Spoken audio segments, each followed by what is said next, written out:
ভিডিওটি ভালো করে দেখো, কিভাবে সেলফি তুলতে যেয়ে পরিবার ফুল ভেসে চলে গেল।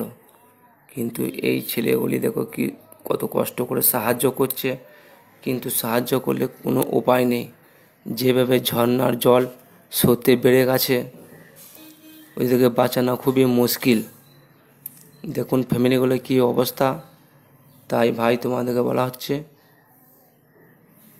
কেউ এভাবে ফটো তুলতে যাবেন না, নিজের ঝুঁকি কেউ নেবেন না। ভিডিওটি ভালো করে প্রচুর পরিমাণ করে শেয়ার করে দিবেন, অপর কেউ দেখার জন্যে অনুরোধ করে দিবেন, যাতে না কেউ এভাবে সেলফি তুলে ফ্যামিলির সাথে। এই ফ্যামিলিটাকেও কেউ বাঁচাতে পারা যায়নি। দেখো কিভাবে ভেসে চলে যাচ্ছে ফ্যামিলি, প্রচুর পরিমাণে জল বেড়ে গেছে।